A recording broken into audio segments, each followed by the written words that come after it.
اللهم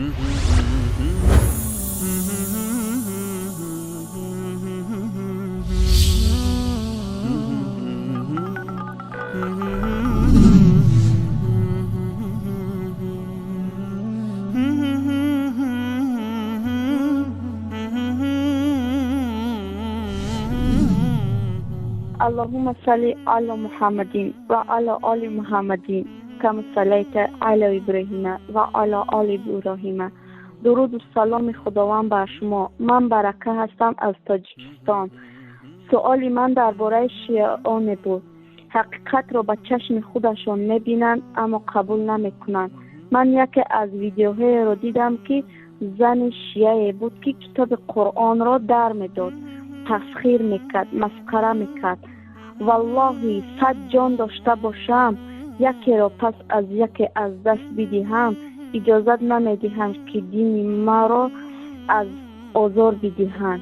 این را برای کسانی میگویم که قرآن را بشناسند و اجازت نمیدهم که قرآن ما را تسخیر بکنند. بسم الله الرحمن الرحیم. سلام علیکم و رحمت الله. خدمت برادران عزیزم شبکه توییدی بسیار سلام عرض میکنم و آرزوی موفقیت تو دفترتون دارم از درگاه خداوند متعال. و میخواستم خدمت برادر انصاریان تبریک بگم به خاطر این تیم قشنگی که انتخاب کردن. واقعا هر کس به جای خودش وظیفه‌شو خوب انجام میده و واقعا برنامه‌های پربار و قشنگ و ایشون هم به عنوان یک کاپیتان واقعا تیم و قشنگ هدایت میکنن که هر بیننده لذت میبره. منم به عنوان یک بیننده و دوستدار شما خواستم به قول حسین دلگفته‌ای داشتم. پیغمبر حضرت رسول میفرمایند که المؤمن مرآت المؤمن، مؤمن آینه مؤمنه. ما هم میخواستیم که ایشالا به درد بخوره.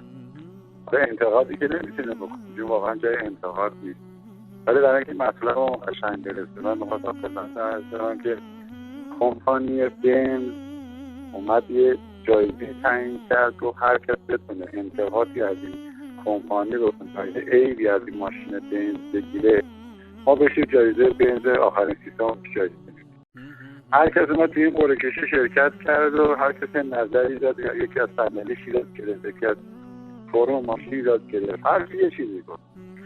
یه خانه اومد ایرادش این بود که بنز تنها ایرادی داره اینه که هر کس سوار ماشین بنز بشه دیگه هیچ ماشینی نمیتونه سوار شه.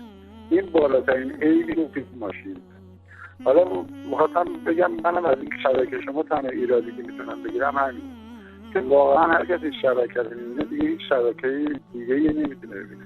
همه شبکه‌های تولیدی قشنگن و واقعا دادن لذت میبره، ولی شما برنامه‌هاتون اینقدر قشنگه که دیگه واقعا آدم دیگه وقت نمیکنه جای دیگه بره.